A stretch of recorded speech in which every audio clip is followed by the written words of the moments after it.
Actually did some church history, theology. But my history was because I did O-level, and I was taught by a chap called Cecil Collingford, who would get out his yellow notes and dictate. So we did, I mean, fortunately his notes were brilliant, but we just transferred his notes into our book.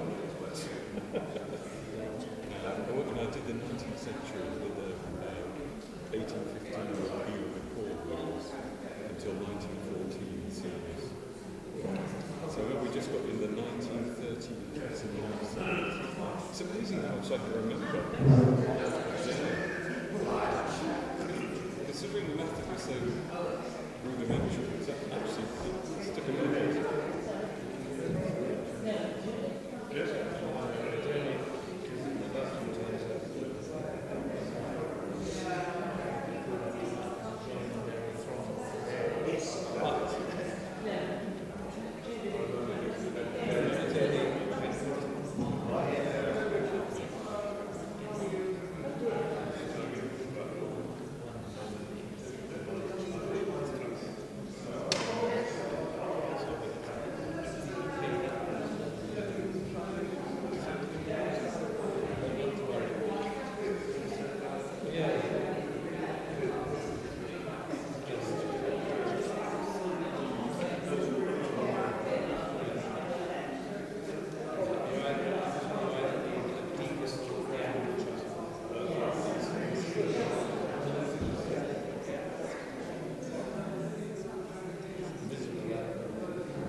to the church building, and also welcome to everyone who's joining us online as well.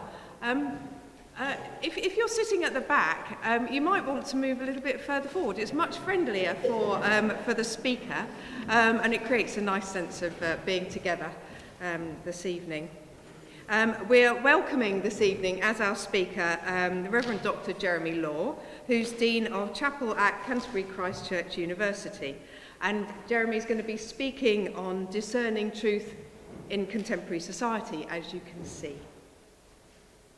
Before he begins, I'm going to just give a short introduction to Jeremy, but there are a couple of housekeeping things.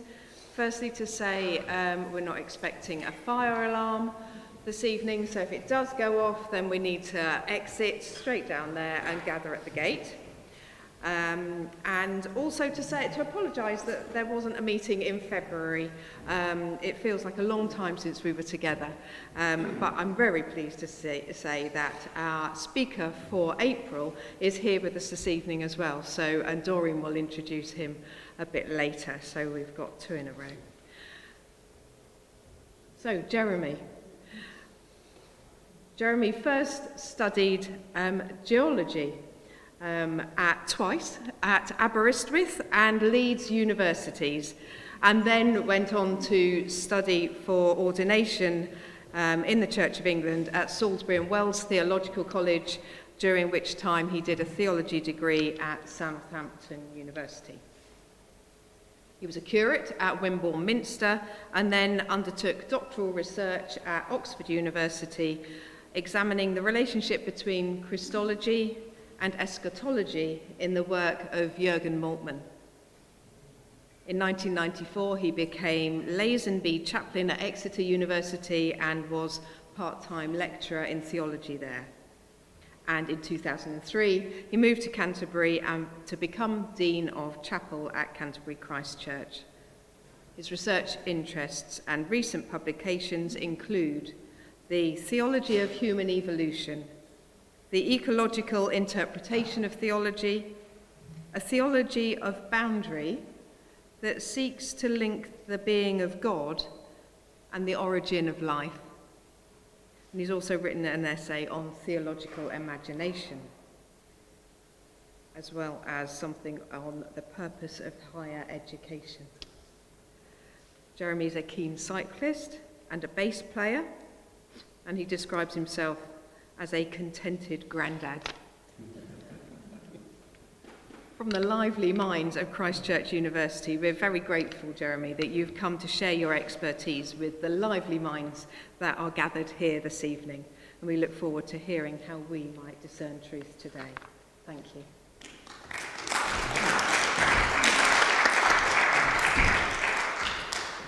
Thank you very much indeed for that introduction and welcome. Despite everything you've heard, I'm kind of working a bit outside what I usually do. So although systematic theology is my main area, I'm kind of more in philosophical territory today.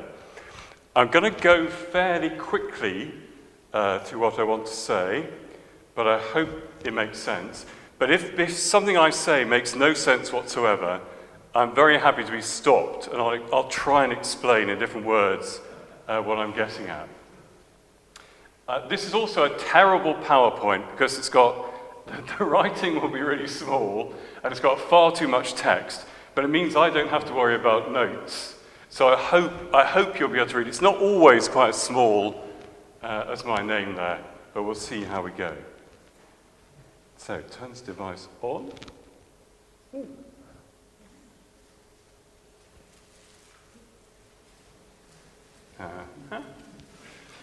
Perhaps I'm going backwards, no?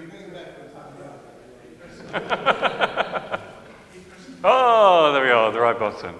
Okay, so I wanted to make sure I fulfilled my brief by talking about making sure we were contemporary. So I'm going to talk about a little bit about Generation Z, which is those born from roughly 1997 onwards, so they're the current majority of the student body. And I pulled some things out of Katz et al., Roberta Katz, Gen Z Explained, published in 2021. So it's pretty recent, an extensive study of Generation Z.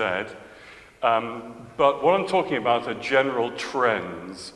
So just take this with a little bit of a pinch of salt, because you can always find exceptions to this.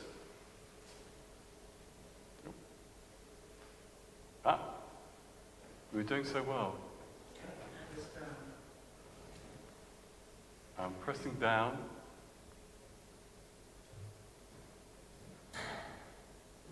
Not quite sure why it's not moving. It's on. It moved in rehearsal.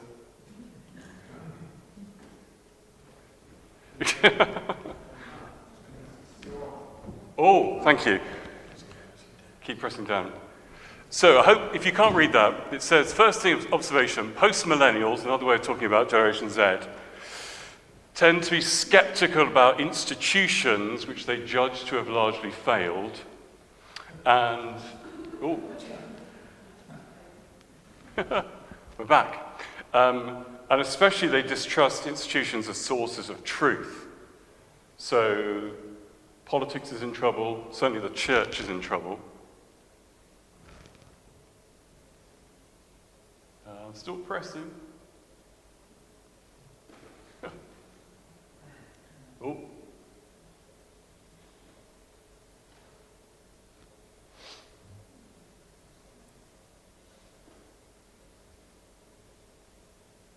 seem to have lost the screen completely.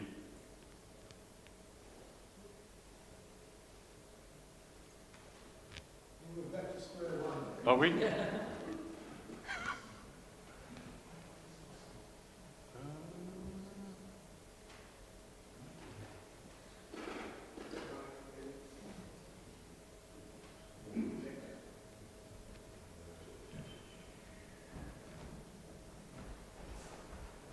Just bear with us a moment.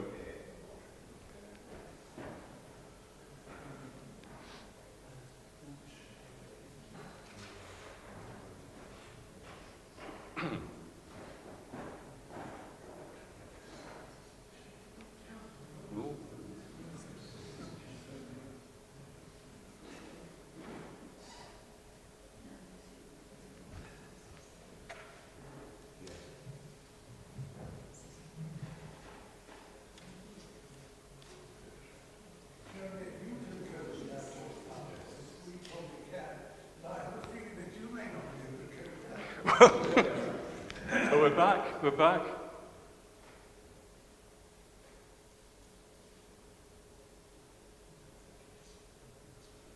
I've got it on my phone, so I could work from my phone, but.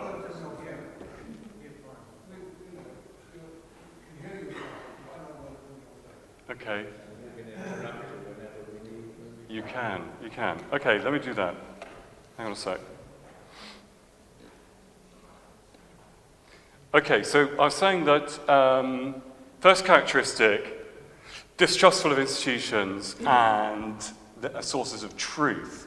And that includes parents, elders, and experts. So they, statistically, they prefer to rely upon themselves and their peers as sources of information. That's where they trust. They're very savvy about the internet. So they're aware that what they're reading, what comes into their feeds, is biased and designed to create attention rather than to tell them the way it is.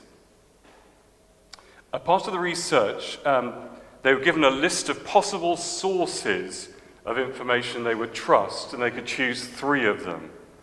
Only 17% selected science in the UK, and only, 6% chose religion. Oh, I've done what I shouldn't have done on my phone, but we're kind of back. Let me look up here. Just compare the US, if you can read the figures, 13% and 19%. So in the United States, religion is more trusted than science. In this country, science more trusted. But those are way, way down. Relying upon your friends would be up over 50%. So little quotes here from the book. The sheer scale of information available via the internet means that post-millennials prioritize relevance. Students increasingly select their subject of study as well as their classes in terms of relevance. Often I'll meet students that come to see me when they should be in a lecture, and I'll say, "Why aren't you there?" And they'll say, "Well, because they're telling me something I'm not going to be assessed on. I don't need to be there for the whole course. I'm strategic." And they're strategic because they see, again, we're talking about trends, but they see attention as a kind of currency. There's only so much I can pay attention to in the world, so I'm going to be very careful how I spend my attention, and I'm going to go for relevance above anything else. So they end up with quite an instrumentalist notion of education. Sam Weinberg in the States, Stanford University, says overall young people's ability to reason about information on the internet can be summed up in one word: bleak. So he's very worried about their critical skills, their ability to weigh and to judge and to discern between what might be opinion and what might be informed discourse. For this generation, truth is connected to personal authenticity. So what matters is that I demonstrate to you and show to you what I believe. That has authority. So quite commonly they'll talk about my truth and your truth, as if putting those two together is not at all problematic, as if truth could be entirely subjective. And one student was quoted, I thought this was very interesting: "Truth and facts no longer carry the meaning they used to. We're kind of in this era where it really doesn't matter what people say, it's who says it that matters." And it's basically about, it matters if the person who says it belongs to my tribe and my group. So loyalty to my tribe is much more important than any attempt at objective truth. And just at the bottom I put the values. They value autonomy, diversity, acceptance. These things are seen to conflict with institutionalized religion. So add on the distrust of institutions, add on the fact that they perceive their values to conflict with religion, add on the fact they've got a limited budget of attention, the churches are in trouble. But that's kind of incidental. So that's where Generation Z is. And I want to say more generally, not just for that generation, but in society, truth is in trouble. 2016, Post-Truth Society was the word of the year, which essentially means that appeals to emotion and belief are much more significant. It doesn't matter whether I tell you the truth or not, as long as I can bring you with me and you'll believe what I'm saying. So here are just some observations about the truth being in trouble. We could go back earlier, but let's go back to George Orwell, 1984, and the Ministry of Truth, busily rewriting history every time it's required. The 2003 Gulf War, you remember that? And the dossier, the sexed up dossier on weapons of mass destruction, which are yet to be found. Belle Gibson, do you remember that? Who wrote this book, which was published in Australia, but then withdrawn, The Whole Pantry. She claimed to be suffering from about 5 types of cancer simultaneously and have cured herself through following a diet. Turned out she'd never had cancer at all. She was endorsed by all sorts of people. COVID vaccination misinformation, we lived through that. Kellyanne Conway, famously on NBC News on the 22nd of January 17, used the term alternative facts when defending President Trump. And in a similar way, Rudy Giuliani, who was Trump's personal lawyer, came up with the "truth isn't truth" phrase, which is often quoted. All depends, again, on whose truth. 2021 American presidential election, according to The Guardian, January 2022, more than 40% of Americans believed that the vote was rigged. And climate change, again, Guardian, January this year, a very good article on the way in which the oil companies obfuscated their own research results They knew very, very well and predicted uncannily well how the emission of carbon was going to influence global temperatures, and yet chose to spend all their resources on playing on the kind of ambiguity of academic research. The question's not settled. We don't know. We can't decide. But although the truth is having a hard time, we desperately care about the truth. So these are things that have annoyed people. Brexit will create an extra £350 million a week to spend on the NHS. Well, that's really useful now because the NHS is in trouble. Boris Johnson's advice to the Queen to prorogue Parliament, which was deemed illegal. Naheem Suhawi and his tax affairs.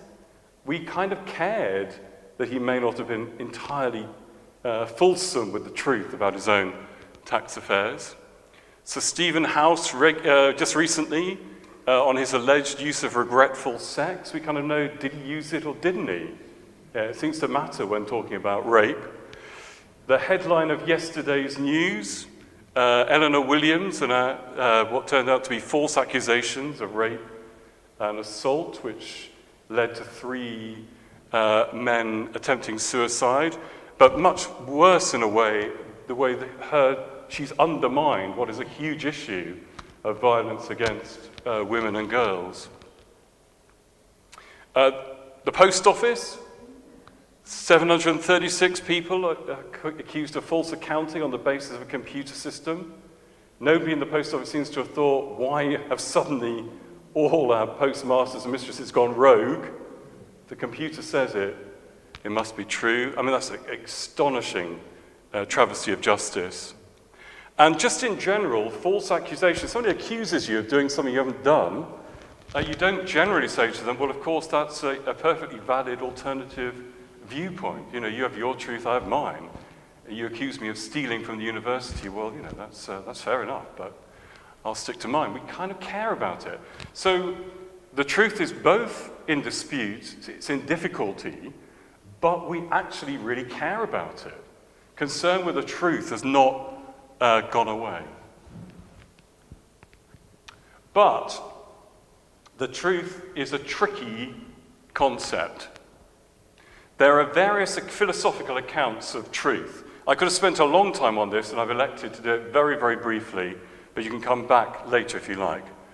So the classic notion of truth from Greek philosophy is the correspondence notion, that there's what my statements mirror and correspond to the way things really are.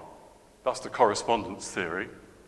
There's the coherence theory. Something is true if it fits with and coheres with the body of things which I already hold to be true. There's the constructivist theory, which says that truth is actually the product of social construction. We entirely create our own notions of truth. They're all to do with our positions and perspectives in the world. There's the pragmatic, which says what's true is what works. We'll come back to that later. And there are what are called deflationary theories of truth, which mean actually the statement, all dogs like eating, isn't changed by saying it's true that all dogs like eating. Deflationary theorists think the notion of truth adds nothing to the statement. This is essentially linguistic analytic philosophy. If you want a really good introduction, Michael Lynch et al., The Nature of Truth, there's a second edition, came out in 2021. That will give you endless detail on these. Interestingly, in the preface to the second edition, he essentially says, let's not worry about deflationary accounts anymore, that truth doesn't really add anything. Because actually, from what I just said in the previous slide, we know that truth continues to bother people. We value truth, we care about truth. And a theory that tells us that truth isn't really anything added is not going to cut the mustard. But, and here's the interesting thing about truth. What we need is a true theory of truth, don't we?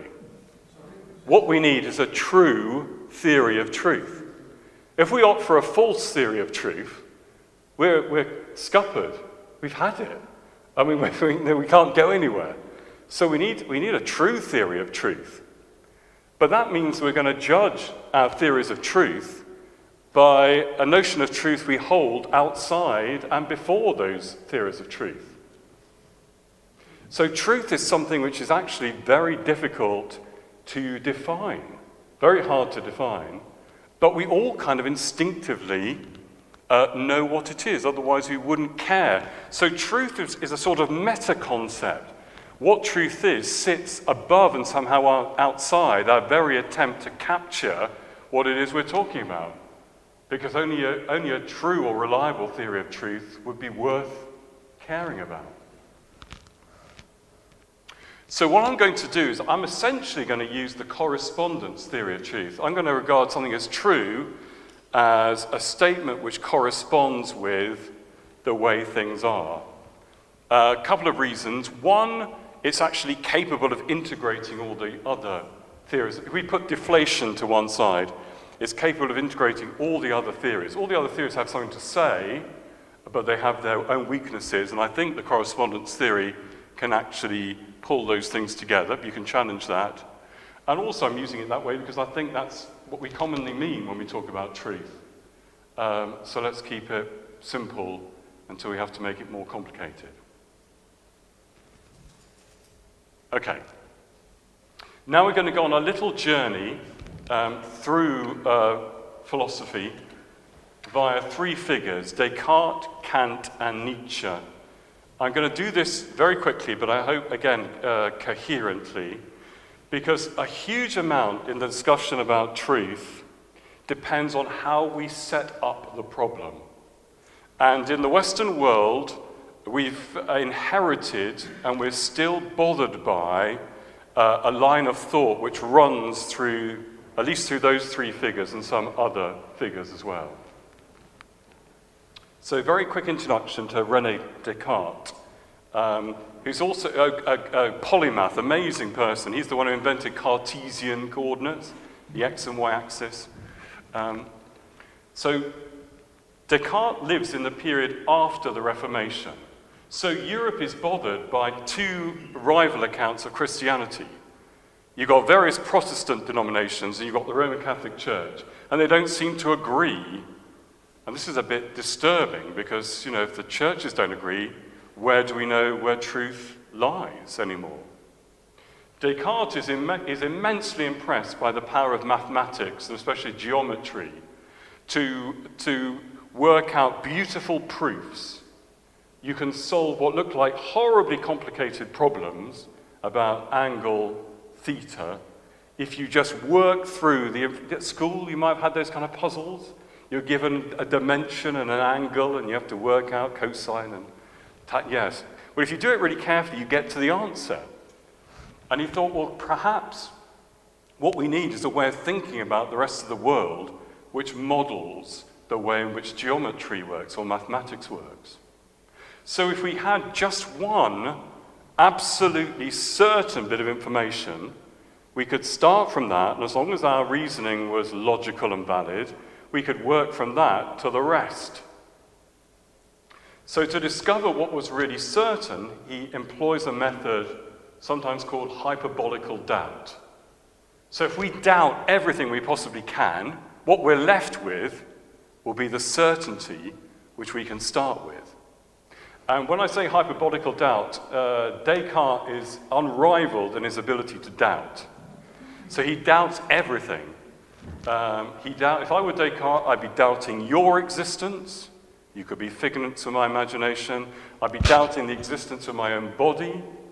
Again, I could be fooled about that. He even invents a malicious demon that sits on his shoulder and speaks to him. So perhaps every time I count the sides of a triangle, I think it's 3, but I'm misled by my malicious demon. So this is how thoroughgoing the doubt is. And then he realizes, falsely as it turns out, but he realizes that the one thing he can't doubt is that he's doubting. I mean, this would land you in all sorts of nonsense. But instead of the conclusion he should have reached, there are doubts, that would be entirely reasonable, he comes up with cogito ergo sum. I am thinking, therefore I exist. So he smuggles in the whole first-person identity he can't possibly justify. Doesn't matter that he's wrong. What matters is, in order to find his certainty, he split the world down the middle into two sorts of completely different things. Thought in his brain and the rest of the extended physical world. These are two entirely separate kinds of things. The only way he can pull them back together is because he ransacks his brain and discovers the ontological argument for God is in his head, and he uses that to get God back, and then he can get the world back. That's a whole other story. The important thing is he split. What we are, what you are, is essentially a thinking thing, and you happen to be trapped in your body in this world. And there's a huge problem now about how on earth can your brain relate to this entirely different external world. If we move on to Kant, comes a bit later, Kant splits the world into what he calls the phenomenal world. That's the world of our sense experience that we know and touch, familiar world, and the noumenal world. The noumenal world is things as they really are in themselves.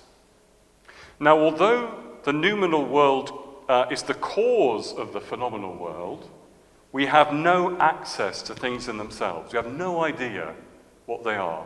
All we've got is the phenomenal world. Worse than that, when our brains process sense data, they do it through innate concepts which are just wired in, like space and time. So not only do you not know what things are in themselves, but your access to even the phenomenal world is determined by the way in which your brain is wired up and works. Now that turns out to be a very interesting and pregnant idea which has been developed in cognitive science.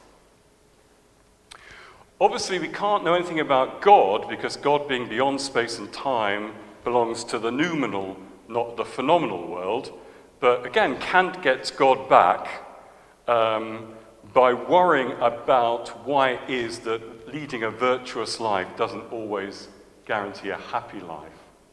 In the end, he thinks virtue and happiness should come together, and God is going to guarantee that in the end. He wrote a famous book called The End of All Things, which is often neglected, but because I'm interested in eschatology, I'm keen on it, and that's where he brings that in. So again, the human mind processes and makes sense of sense experience through the filters of its own programs, but we've got no contact with reality itself. Same kind of problem. Okay, going on to Nietzsche. Nietzsche takes this even further, essentially by saying we don't need to worry about the noumenal world at all. All we've got is the world in front of our senses and thought. But this world is a world of fragments.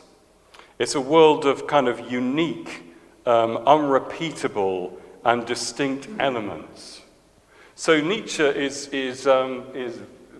hates the notion of a concept. So I don't know why, but leaves are often used to explain this, and I understand the leaf one, so I'll use that. If you look at a leaf, every leaf is different from every other leaf. It's unique. But what you do is you lump them all together into a concept called leaves. And when you do that, you crush the very nature of the thing you're trying to understand. So concepts, by acting as generalized categories, crush out the very nature of reality. Worse than that, human beings go around adding concept to concept to concept to concept and coming up with whole kinds of theories, which are entirely our own creations. And there's this lovely quote from an essay on truth and lie in an extra moral sense. I'll read this. What then is truth? A mobile army of metaphors, metonyms, and anthropomorphisms. In short, a sum of human relations which have been enhanced, transposed, and embellished poetically and rhetorically, and which after long use seem firm, canonical, and obligatory to a people. Truths are illusions in which one has forgotten that that is what they are. Metaphors which have worn out and without sensuous power. Coins which have lost their pictures and now matter only as metal, no longer as coins. I mean, the one thing about Nietzsche, nobody writes like Nietzsche. Extraordinary rhetorical power. And here, in 1873, we're essentially in the territory of postmodernity. He's been a fundamental thinker for postmodernists. Truth is an error we cannot avoid, but don't think it's got anything to do with a real world to which you've got no access. It's a human creation. So at this point, we're in deep, deep trouble because we're essentially caricaturing isolated brains detached from a world we can never really know in its reality. So if that's our picture, truth is going to be really tricky, and how we verify the external world is going to be very tricky. Next slide.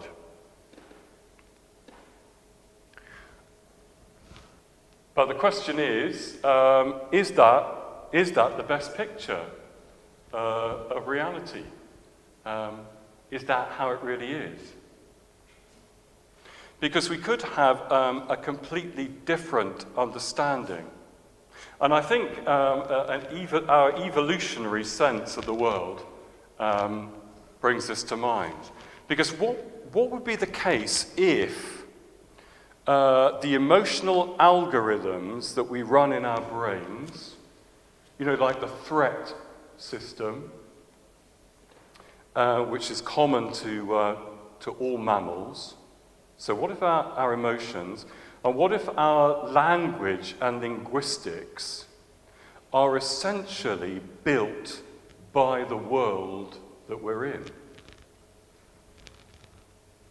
Okay, so what if our minds have been built by our being in the world, Heidegger, through a long process of information?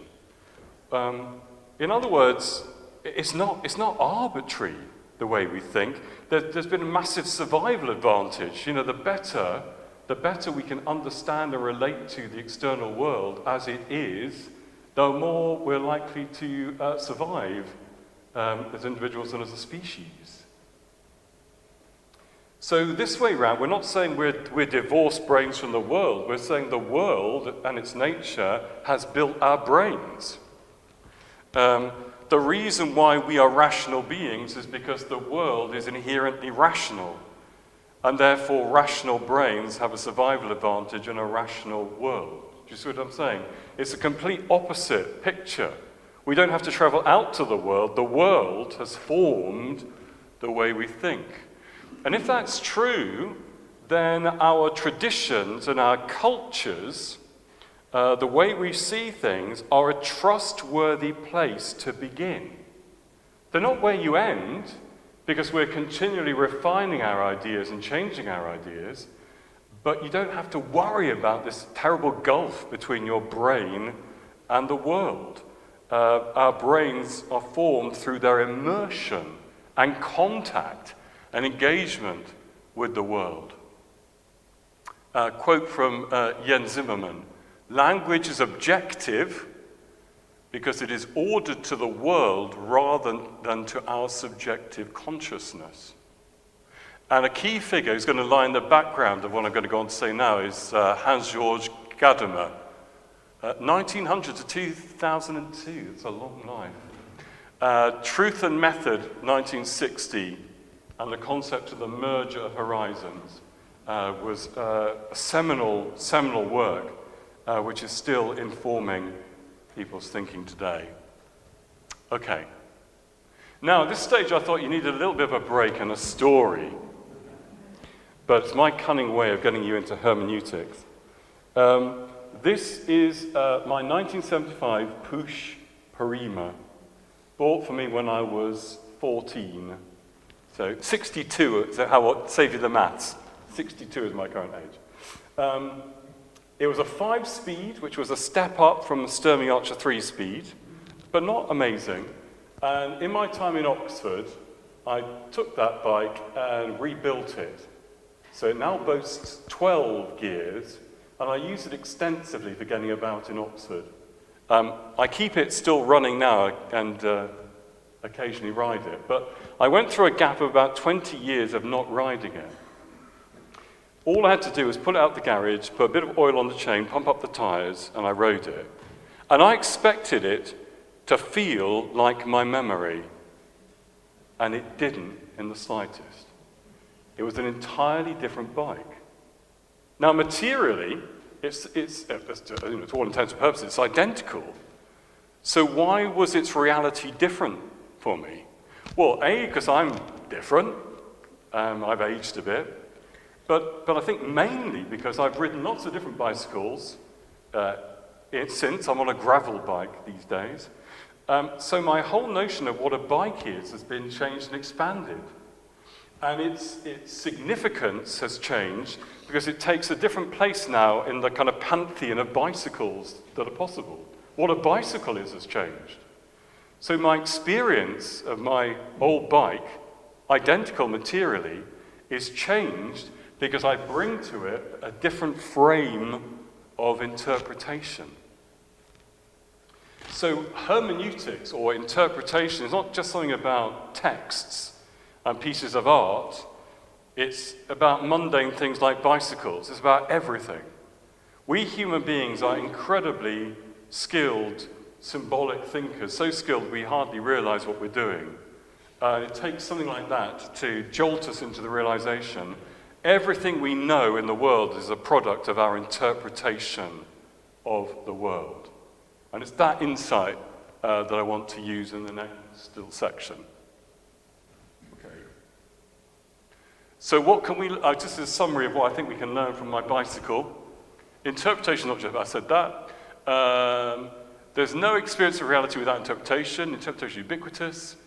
The interpretive process is never finished. If I ride it another 5 years, I get another set of ideas. The interpretive process is not arbitrary. I can't impose any kind of meaning and experience on my bike.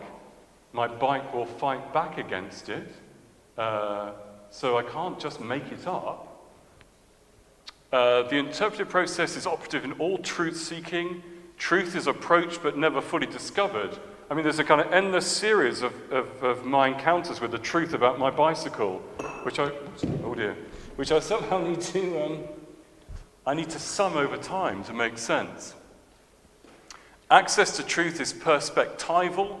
It's always from somewhere at some moment. Thank you. Reduce the risk. And the only view where you might get anything remotely like absolute truth would have to be a God's eye view where you could sum across all space and across all time, which you and I are not able to do.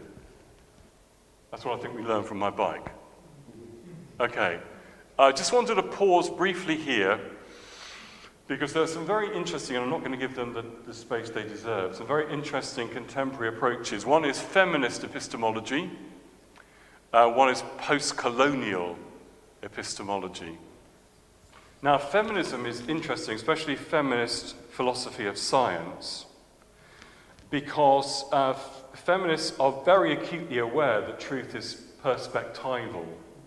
That is, that simply a male perspective is not a universal truth about the world.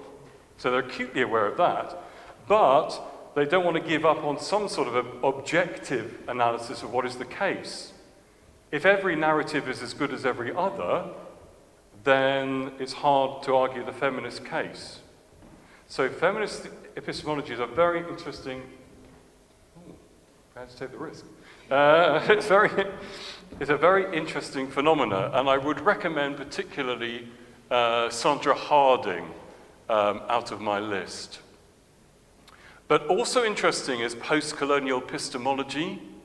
Ramon, I hope this is pronounced right, Grossfugel, who's from Latin America but now teaches in California. He's written a book, 2016, Decolonizing the Westernized University. His thesis is, wherever you study, Buenos Aires, Paris, Canterbury, you will encounter a canon of thought which is essentially Eurocentric plus USA. And somehow that's supposed to be, universally applicable, despite the fact that he calculates 9% of the world's population come from the key centers of learning in Europe plus America. Most of those are male writers up till now, so let's halve it. 4.5%. That's not likely to be very close to a global perspective. But again, he doesn't want to give up. He's not going to say things are arbitrary, because then how can you might as well have the dominant narrative, then if all narratives are as good as each other. So these are interesting contemporary moves which I think are worth examining much, much further than I'm going to, but I just wanted to signal them to you. So what I'm going to do, I'm going to have to go very quickly now, after our slight hiatus at the beginning. I wanted to have a very quick look at scientific truth, at artistic truth, and at theological truth. No ambition to this lecture whatsoever. So very quickly, let me go very quickly now. So science and its offshoot technology has been astonishing, hasn't it, in its results? And we're all living, despite the, I'm going to be kind to technology despite the fact it let me down at the beginning. It's transformed all our lives. And it's based on a very simple scientific method, which I've summarized here on the basis that your car won't start. So, initial observation, the car won't start. Generate a hypothesis why, perhaps the battery is flat. Devise an experiment. You've got to be very careful how you do this, because you can only test one thing at once. But let's say, okay, so the battery's flat. Well, we could take the battery off the car and test it. Or if you've got a good battery, we could put that on and see if that makes a difference. And then finally, we would confirm the hypothesis. The car still won't start. It's not the battery. Back to square one. Or the car starts now. That's good. But I put certain words in red because the scientific method is not a recipe you read off and just follow. At all those points in red, it requires human imagination and intuition, which the scientific method can't tell you how to do. So you couldn't even make your initial observation without everything else you know about the world. Where do hypotheses come from? They spring out of the air. The benzene ring, was that Kepler? No, that's to do with orbits, isn't it? Who invented the benzene ring?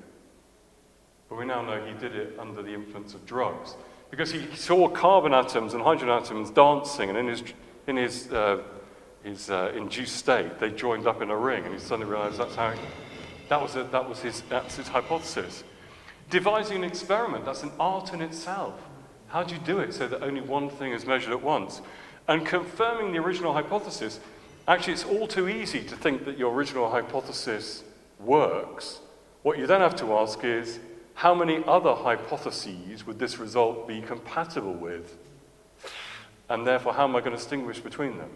So my point is that it's a hugely powerful way of thinking, but don't think it's a kind of cold, entirely rational process. It relies upon human creativity and inspiration at every stage. But it is joyous. I wanted to give you a geological example. That's fine. So here are some puzzling things about the Earth. If you took away all the oceans, you'd have these big mid-oceanic ridges of extraordinary proportion, and you'd have deep, deep trenches like the Mariana Trench. What's going on? Next slide. You have what are called Benioff zones. That's the center of earthquakes plotted distance against depth.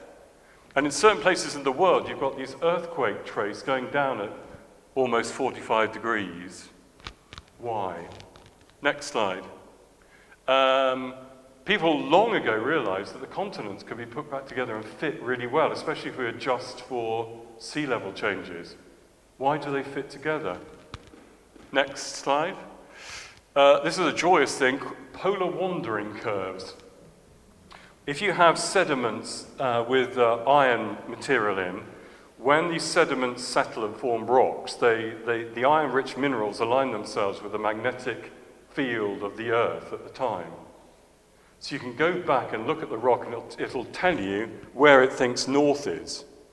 And if you look at this over time, north seems to have wandered all over the place. They realized it wasn't north that was wandering, it was the continents that were moving. Why? Next slide. Magnetic stripes on the sea floor. Same principle. The magnetic pole of the Earth swaps every 25,000 years or so. So north becomes south, south becomes north. It's not always the same. But alongside the mid-oceanic ridges, you've got these stripes of one polarity, then another polarity, then one polarity, and another polarity. The black, white, black, white, black, white. It's a symmetry moving out from mid-oceanic ridges. Again, what's going on? Next slide. You can find that past species are distributed all over the globe. So the same species in South America and in India, in Antarctica. So it shows that at one time the continents must have been connected, so the range of these animals makes sense. Otherwise it makes no sense at all that they're thousands of miles apart. You can find the same species. Next slide. So in the 60s, Tuzo Wilson, an American, and Dan McKenzie, a Cambridge academic, kind of independently came up with the notion of plate tectonics. Everyone quotes Darwin and evolutionary theory as an amazing scientific theory, but plate tectonics is just as good, just as amazing, because one idea suddenly explains all the things I've told you about. One simple idea pulls all that information together. Very, very powerful. We still don't quite understand how the plates move, something to do with convection currents in the mantle, but that's still a bit of a puzzle. But it's a glorious bit of scientific truth. And my claim to fame is that Dan McKenzie once rang me up at home and chatted to me. You have to ask me why, if you want to. Next slide. But science, great as it is, has limits. Endlessly on the news, they talk about science having proved this, proved that, and the other. Science proves nothing. What it does is make suggestions and then try to falsify them. All you can say is it seems to hold up till now. I mean, some things you could say are so close to proof, but strictly speaking, it can always be falsified. Thomas Kuhn wrote about scientific paradigms, the way we shift from Newtonian physics to relativity, to quantum physics. So you never quite know exactly which paradigm you're in or what the next paradigm is going to be and how you're going to be challenged about what you think. Science isn't very well suited to address questions of purpose, ethics, and aesthetics. And intriguingly for me, I put, can science explain the explicability of the world? I don't think it can. Why is it that the world is susceptible to rational explication? Science only demonstrates that it is, but science in and of itself can't explain why that should be the case. Okay, next slide. An artistic approach to truth. I thought the easiest thing here to do to prove this point, it's a very simple point I want to prove, which defeats positivism, which is, artistic endeavor contains truth. Do you know this poem, The Swan, by Mary Oliver? Can you read that? Can you read that to us? Yes, I can. Did you too see it drifting all night on the Black River? I should have closed the microphone, sorry. Did you see it in the morning rising into the silvery air? It's called The Swan, by the way. An armful of white blossoms, a perfect commotion of silk and linen as it leaned into the bondage of its wings. a snowbank, a bank of lilies, biting the air with its black beak? Did you hear it, fluting and whistling, a shrill, dark music, like the rain pelting the trees, like a waterfall knifing down the black ledges? And did you see it finally, just under the clouds, a white cross streaming across the sky, its feet like black leaves, its wings like the stretching light of the river? And did you feel it in your heart, how it pertained to everything? And have you too finally figured out what beauty is for? And have you changed your life? Mary Oliver is an amazing poet of the natural world. But there's enormous challenge in there about, how well are you observing what's going on in the world? How is it changing you? And what are you learning? So that's very different from scientific truth. If you want to know about swans and write an essay about the life cycle of the swan, don't quote Mary Oliver, but it's clearly a source of truth and insight in its own way. Next slide. But there are some limits to artistic conceptions. I mean, it has insights into the human condition, and though valid, they're going to remain fuzzy. It's a different kind of precision. Art might be better at generating questions, like a question at the end, have you changed your life, rather than definitive answers. And like science, I didn't mention that about science, but art and science can both be subject to political and economic control. Who pays for the science? Who sponsors the art? Like poor old Dmitri Shostakovich, who was ever having to dodge Soviet notions of what a symphony should be. Okay, next. A theological approach to truth. Very quickly, just to demonstrate that we're still in the same interpretive framework. This is very interesting from John 1:18, and I didn't realize this until I was preparing for this lecture. No one has ever seen God. It is God, the only Son, who is close to the Father's heart, who has made him known. In the Greek, the made him known is essentially the word we use for exegesis. So it could be translated, who has interpreted him, God. And once you say that Jesus is the exegesis, the kind of reading out, the interpretation of God in space and time, I think you can say something very profound about the nature of Christianity and its claims about Jesus, but also immediately protect yourself from some very rash statements about what theology might be able to say definitively about the nature of God. We can't escape the interpretive horizon.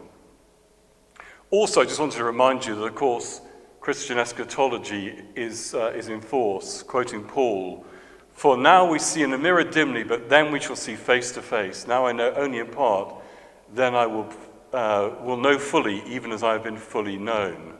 And he goes on to say, for now these three, faith, hope, and love, but love is the greatest.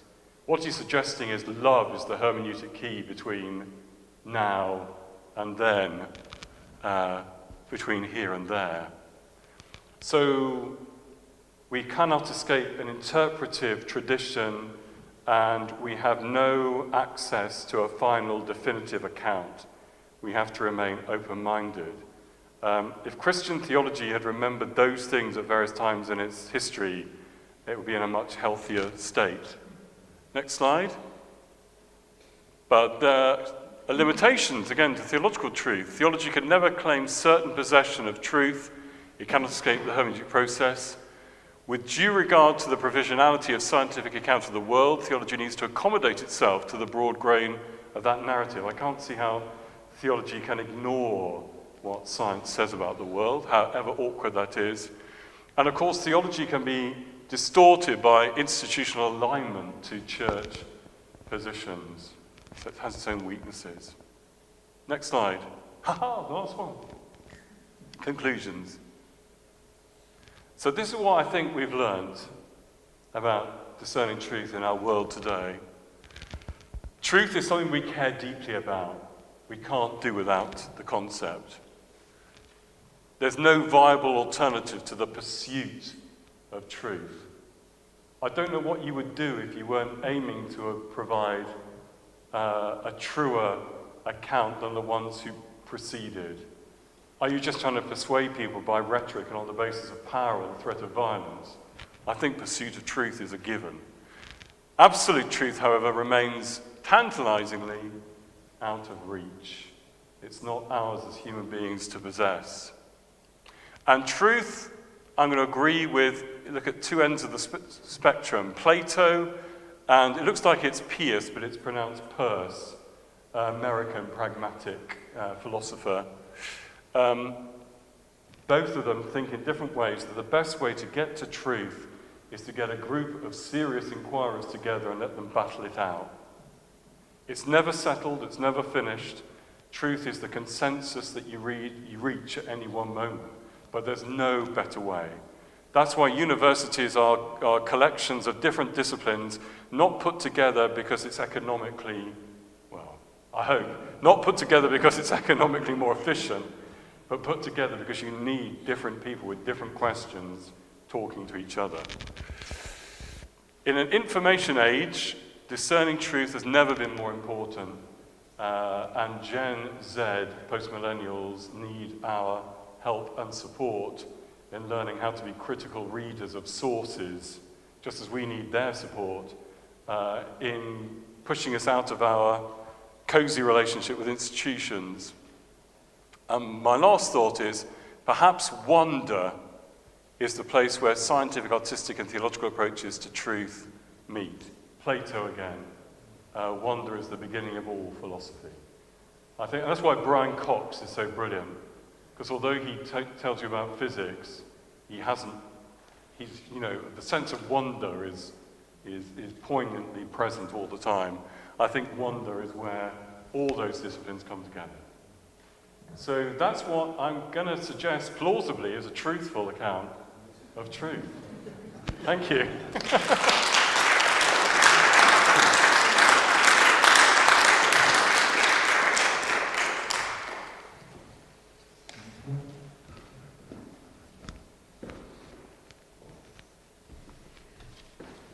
Jeremy, thank you very much indeed. You've given us a huge amount to think about. As a member of the baby boomer generation, I have really struggled to understand Generation Z. And in about 5 minutes, you threw more light on it for me than I have ever seen before. So thank you particularly for that. We've got about half an hour for questions.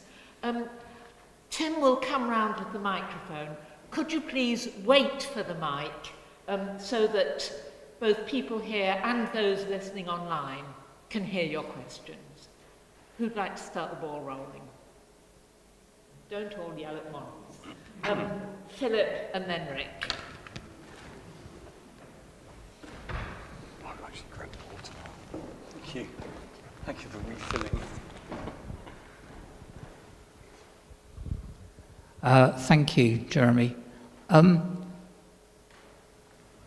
not sure how to frame this as a question because it is all very complex. But I think we need to distinguish between a lot of different aspects of what we mean when we use the word true. And I think we can quite happily have a deflationary view of truth with a capital T as a goal of inquiry, because that does no work and creates the problems of a slide between dogmatism, those who have it, and skepticism, those who say we can't reach it.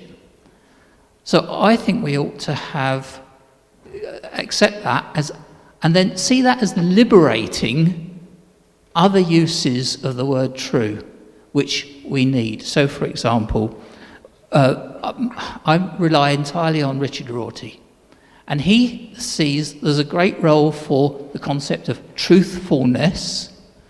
There is a great role in the language. We couldn't do without the word true in our language to caution beliefs, to endorse beliefs, to infer beliefs.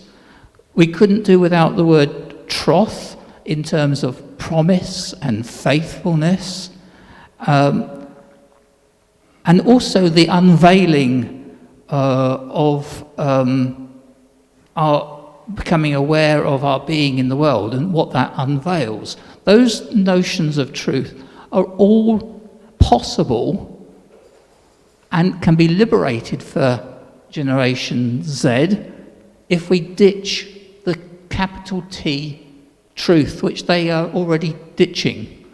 But the trouble is they chuck out the baby with the bathwater.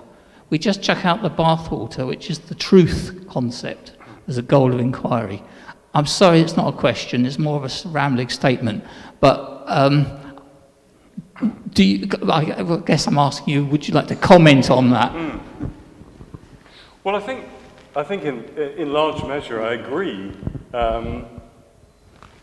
I think in one sense I tried, without being explicit, I tried to reserve truth with a capital T for a notion that might exist in terms of, I mean, I'm a theist, so I think I'm wedded to a notion that, of truth with a capital T, which requires a perspective beyond space and time in order to deliver. If you're not a theist, then you can probably dispense with that, happily. And truth, as I'm using it, sits underneath that. I think it aims, truth with a smaller t, aims at something closer to something, and therefore truth with a capital T is a sort of a notional concept which gives me a kind of measure, gives me a direction, gives me a grid about what looks as though it lies closer to that and what looks as though it lies further away. So it's like a kind of point of origin on a graph. But I'm very clear about how dangerous it is and how misleading it is to claim one has possession of truth with a capital T. So I'm essentially a critical realist. I'm impressed by the discoveries of science. I'm impressed by their ability and their extraordinary applicability, even of things which are massively counterintuitive, like the bits of quantum mechanics I think I can begin to understand, although I'm told if you claim to understand it, you clearly haven't. But just, like the phenomenon of entanglement and how that's demonstrated and used and could be used in computing.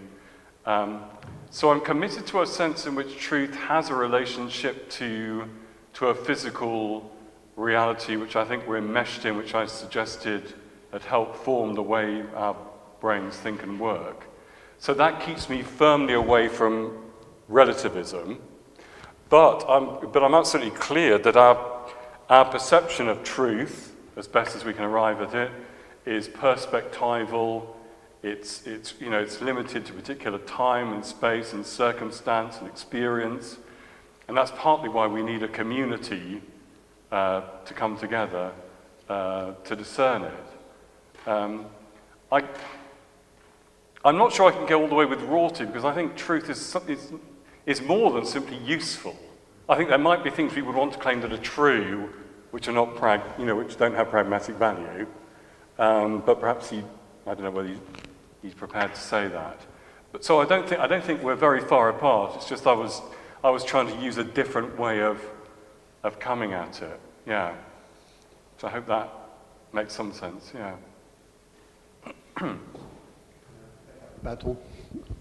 Thanks very much for that. That's a huge amount to set us thinking and to think about.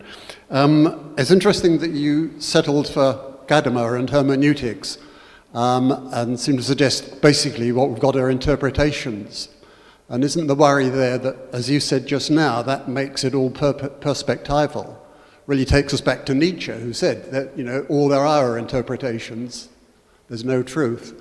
So how do we rescue a robust notion of truth from the problem that all we can do is interpret the perspectives that we inhabit, feminist or Western or global or whatever? How do we get outside the perspectives that we interpret in order to assess how well grounded those perspectives are. That's the fundamental problem, isn't it? And how can hermeneutics solve that? Well, I think it's because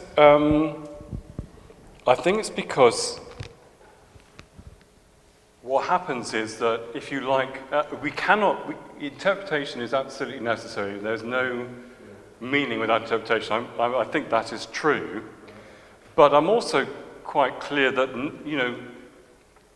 we can actually quite clearly discern some interpretations which are utterly false and hopeless and not going to get us anywhere. What I've done in the past with students is I've given them 3 objects which I think they won't know what they are. So one might be a free wheel removing tool for getting the cluster of gears off the back of my bike. They don't know what that is. I give them a walnut opener, kind of teardrop bit of metal. They've never seen that usually. And I give them a spark plug removing tool for use with lawnmowers. And I ask them what are they? And the free wheel removing tool, which they've never seen in their lives, is circular, but it's splined, and on the top it has a kind of hexagonal shape. And I say to them, well, is it a pastry cutter? Could I use it for cutting out bits of pastry? And they say, no. That's not what it is. We're sure that's not what it is. And I say, well, that's curious. You admit you don't know anything about it, but when you try on that interpretation, you know it doesn't work. It doesn't work because it doesn't explain it makes it redundant. And if you were going to create a pastry cutter, you could do something much more efficient. So I think there's, in the kind of hermeneutic spiral, you have no notion of something unless you try. You have to have pre-understanding. You have to try on an interpretation. You do that with people. You immediately judge somebody. You can't help it by all the kind of people you've ever met. I look at you. I draw conclusions.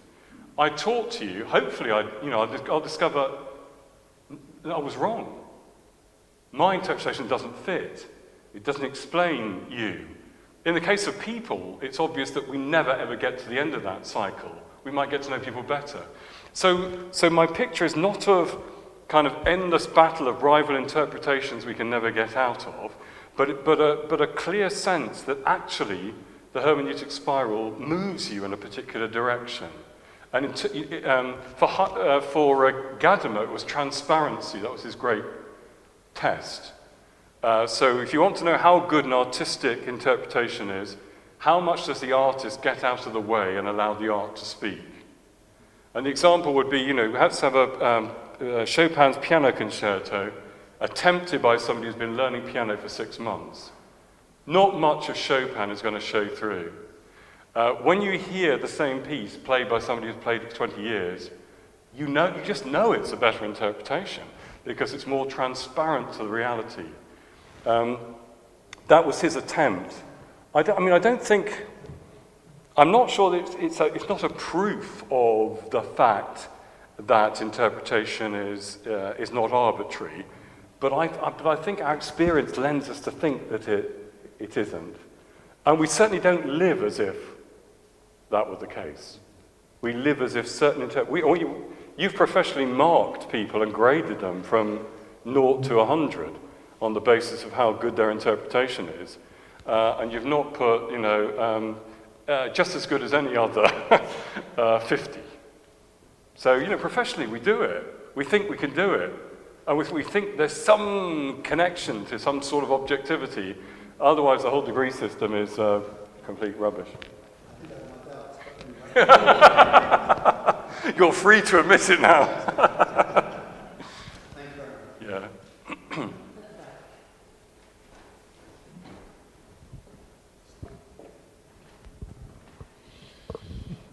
Thank you, Jeremy. I'm in the middle of a Brian Cox book. So this evening has been a bit like the Brian Cox book. I understood about 30% of it, but I found it absolutely fascinating. This is a sort of comment from where I am in my life. I've done what I think Cox calls the magnificent ascent into insignificance, where he talks about the fact that the world has come to understand that this world is not the centre of the universe, and actually we are so insignificant, it's unbelievable. And we know tiny pieces of what the universe might be like. And that's what's happened to me, and I therefore question my Christian faith, because having grown up in the Christian faith, been born in a vicarage, it's always been there, but I think I am a bumptious little biped sitting on a tiny speck in a small galaxy at the edge of a huge universe. What the hell right do I have to think I can understand God and then tell everybody about him? So in terms of truth, am I adrift? I'm not sure, really. But it just feels very different from what it did 5, 10, 15 years ago for me. And I want to just give that to you and to other people as an experience. No, well, I mean, thank you for being prepared to share that and your honesty about it. Well, I think that in one sense that's absolutely right. We have as a species been increasingly decentered, haven't we, from where we thought we were, especially if you go back to the Middle Ages. But I mean, the way I think about this is a bit in terms of scale, because although, well, two thoughts really. One is that we easily understand the immensity of the universe. What we find much harder to imagine is how small things get. So actually, you and I operate in somewhere in the middle. So there's an equivalent universe kind of within as there is without. Somehow that brings back a little bit of balance. Second thing I think about is back to the origin of life that I'm interested in. I used to think it was cheating when people said that perhaps some of the material that we need for the generation of life was produced in, the great gaseous dust clouds, interstellar dust, which was then transported to Earth. That looked like a way of cheating somehow. Either life began on Earth or it didn't. This was a fuzz. And now I think actually it takes a universe of this size for life to exist. I mean, it may very well exist elsewhere. I'm not claiming that it's necessary to my argument, it's only here. But you can't get this kind of life without this kind of universe. It takes a whole universe in order to be able to synthesize and produce the atoms that we need, the heavy metals, etc., for planetary accretion. So in one sense, although we're not the center, we still fit. This universe is still home. And that sense of home, I find helpful. I don't feel alienated. I just feel awe-inspired that creation is somewhat, much more extraordinary than I ever imagined. Yeah.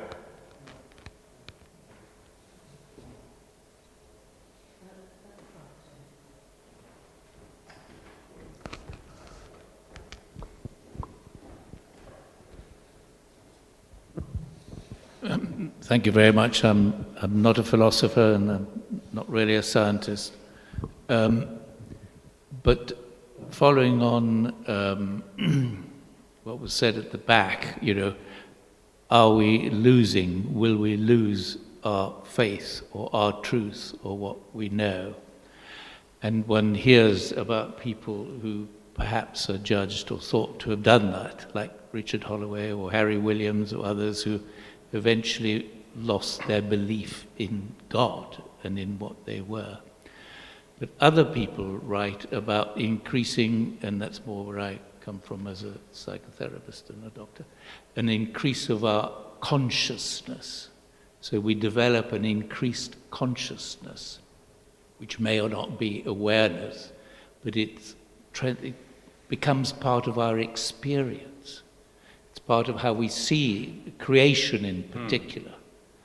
And if we can declutter and, in the silence, to reach out or be drawn further into what we trust and hope is a truth, which hopefully will be ours, in who we are, will be different for everyone else, but yet it's the same because we are collective.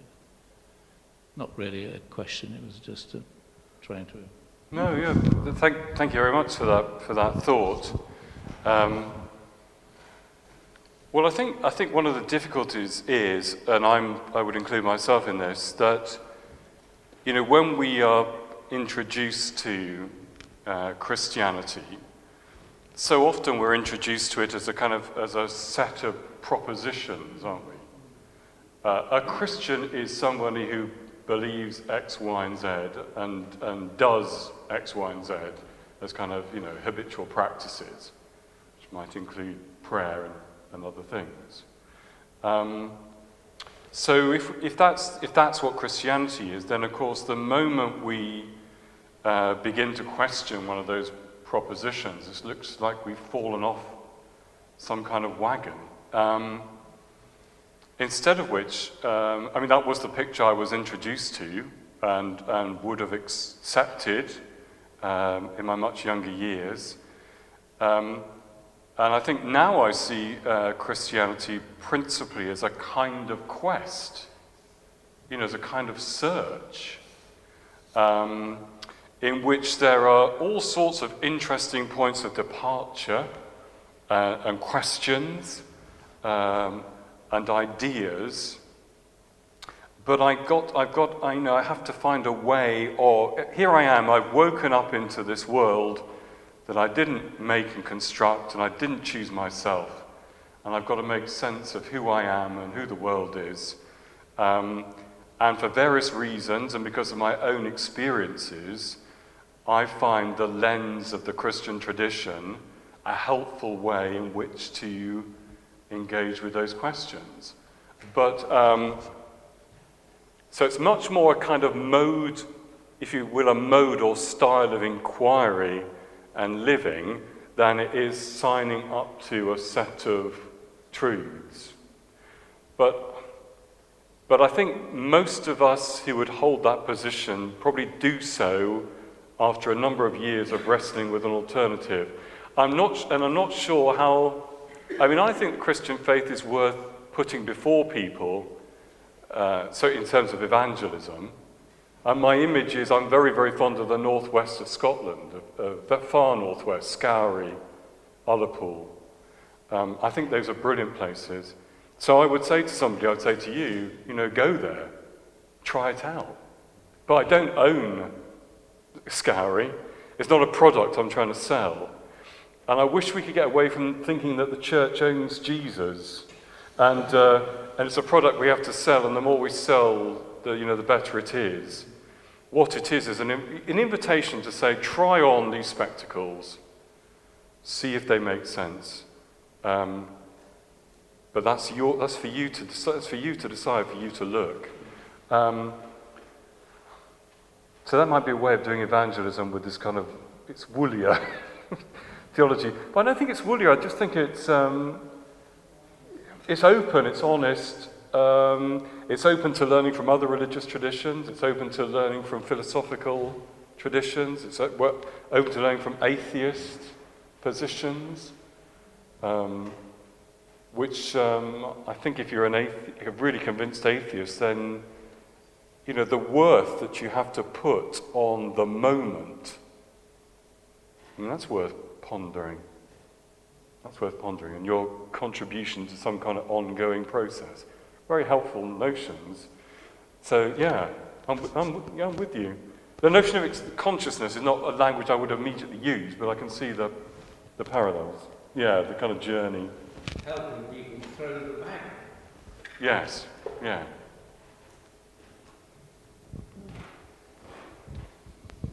So I'm thinking of two people from the Gospels. One is Pilate, who asks the question, what is truth anyway?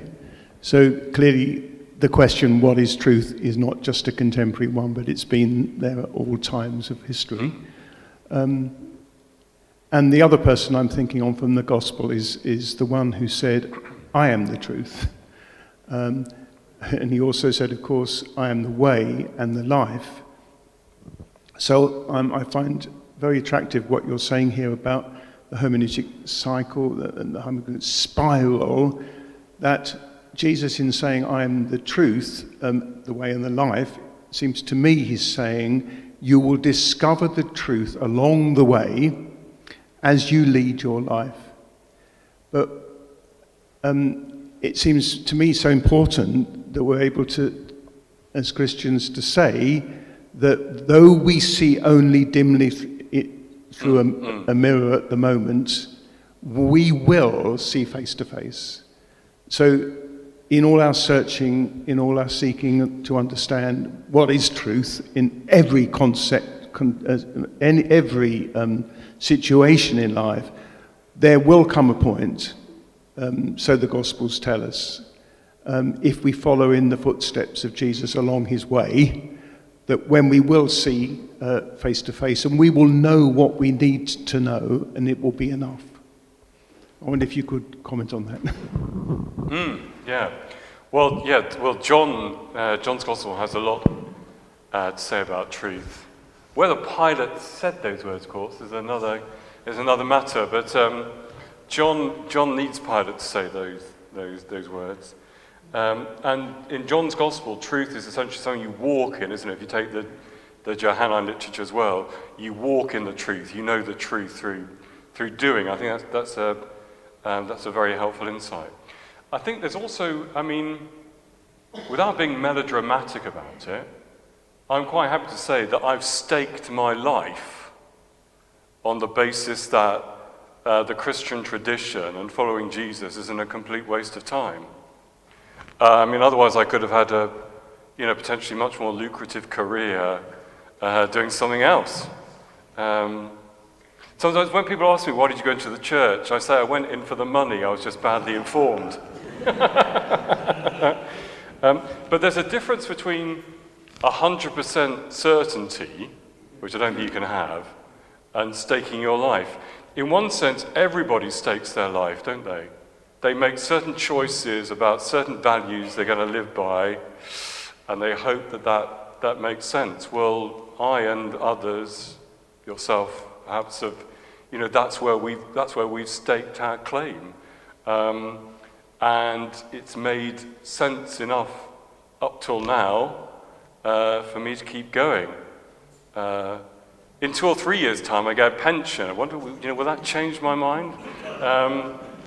When I'm not paid to say the stuff? I don't think so. No, I hope I've got more integrity. So it's an important distinction, I think, between, so many things in life that are really, really important. You can never fully know, but commitment to a partner, trusting that somebody loves you, despite all the evidence to the contrary. No, I go to that. I won't do that. I get into trouble domestically. Sometimes it is a matter of faith, isn't it? But it's usually the most important things in the world that are the things that you have to stake your claim on in the absence of absolute demonstration. I think the Christian faith is one of those, and I hope that that's true. That we will know as we are known. That we will share in the ultimate perspective of the way things really are. Yeah. I think that's the point at which it's appropriate to end, particularly as it's a tradition of this group that we finish promptly at 9 o'clock. So I do have various announcements to make, but first of all, I'd like to invite Rick Norman to propose a vote of thanks.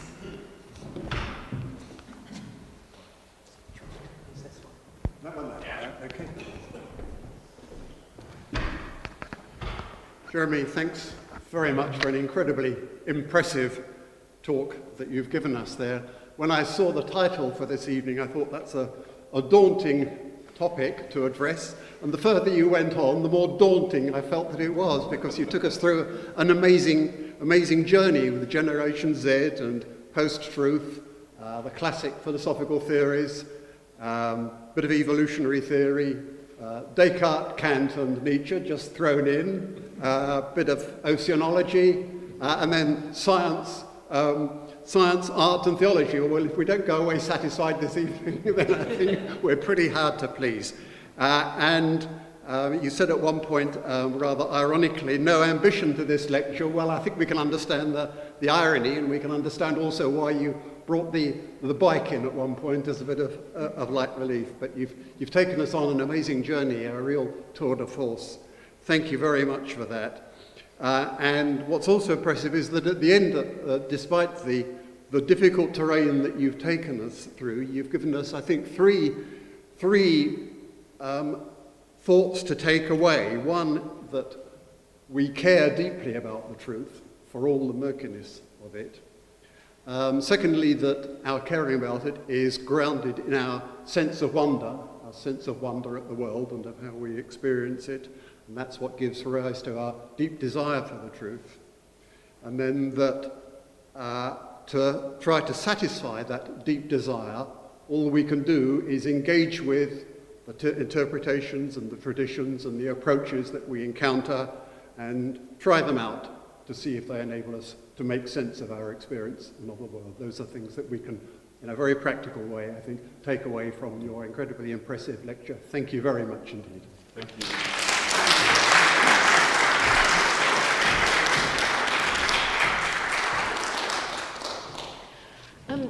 Could I add a further thanks to that? Thank you to Philip, who has done battle with our rather temperamental technology and managed to get it going. We're very grateful, Philip. I've been asked to publicise an event happening this Saturday. It's 60 years since John Robinson's Honest to God, and so the University of Kent's Centre for Anglican History and Theology is running a one-day conference this Saturday on Our Image of God Must Go. There are a number of copies of this flyer on the table in the vestibule, so please pick one up if you're interested. And if they all go, I will have one here which has the details of how you can register if you want to go, and it is free. Also on the table there, you'll find a list, if anybody isn't on our email list and would like to be so, if you'd put your name and your email on it, then you will be circulated about our future meetings. As most of you will know, we've had to change our speaker for our next meeting on the 19th of April. Unfortunately, Rachel Mann, who was due to come, is unable to do so. But we are delighted that in her place we have Rick Norman. Rick's spoken to this group before. He really needs very little introduction. He is very active in all sorts of civil society activities in Canterbury. He is, among many other things, a patron of Humanists UK, and he will be speaking to us on the 19th of April on the topic, Should All Christians Be Pacifists? And What About Humanists? So do come and hear Rick on the 19th of April. I hope the rain has stopped.